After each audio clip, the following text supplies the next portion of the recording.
কি কয় যে ছাত্ররা যদি রাজনীতি করে বেয়াদব হয়ে যাবে, তা পটিয়ার ছাত্ররা তো রাজনীতি করে না, বেয়াদব হয়েছে কেন? হাটাজারির ছাত্ররা তো রাজনীতি করে তারা বেয়াদব হয়েছে কেন?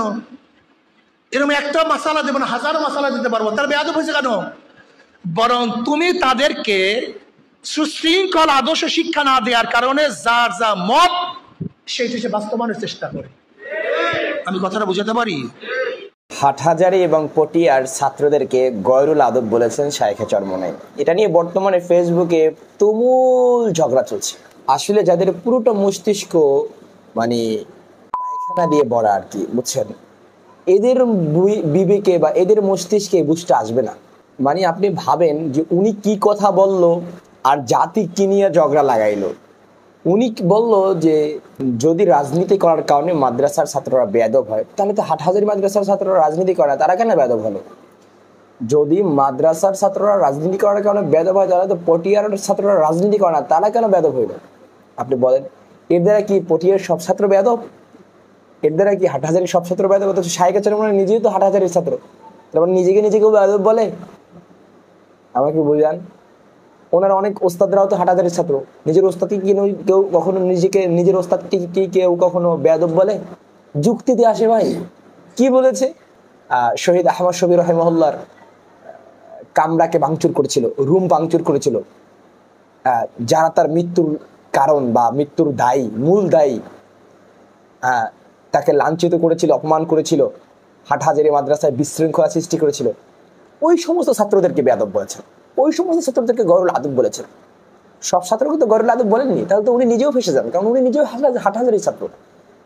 এরপরে উনি বলেছেন পটিয়া মাদ্রাসার ছাত্ররা বেয়াদব। কেন পটিয়া মাদ্রাসার ছাত্রদেরকে বেয়াদব কেন বলেছেন? সব ছাত্রকে পটিয়া মাদ্রাসার সব ছাত্রদেরকে বেয়াদব বলেছেন? উনি বলেছেন পটিয়া মাদ্রাসা যারা ওবায়দুল্লাহ হামজা হাফিজাহুল্লাহ তাআলাকে লাঞ্ছনা, অপমান, অপদস্থ করে বের করেছে, তাদের বিরুদ্ধে তাদেরকে বেয়াদব বলেছেন। অবশ্যই আপনি নিজেই বলুন, আপনার বিবেক দিয়া।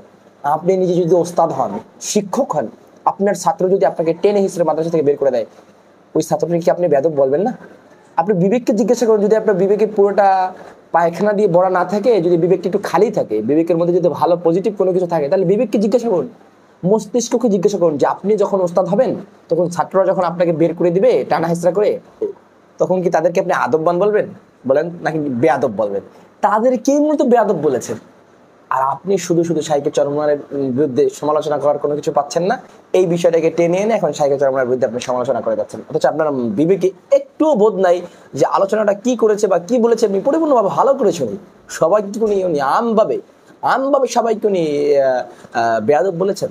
আমভাবে কি সবাইকে উনি গয়রুল আদব বলেছেন? না ভাই, উনি তো যারা বেয়াদব ছাত্র তাদের বিরুদ্ধে বলছেন, যারা ওস্তাদদের সাথে বেয়াদবি করে, ওস্তাদের রুম ভাঙচুর করে, ওস্তাদকে মাদ্রাসা থেকে হেনস্থা করে বের করে দেয়, অপমান অপদস্থ করে বের করে দেয়, তাদেরকে মূলত গয়রুল আদব বলেছেন।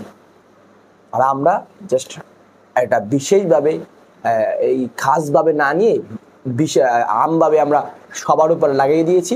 হাটহাজারী মাদ্রাসার সবাই বেয়াদব, কি বলে পটিয়া মাদ্রাসার সবাই বেয়াদব। কে বলেছেন? শায়েখে চরমনাই, সুতরাং তাকে বয়কট করো, তার এটা অজাহাত করতে হবে। আমাদেরও কিছু মানুষ এই নিয়ে পোস্ট করে, পাগল, পুরো পাগল, মাথায় নিলেই তো হয় ব্যাপারটা।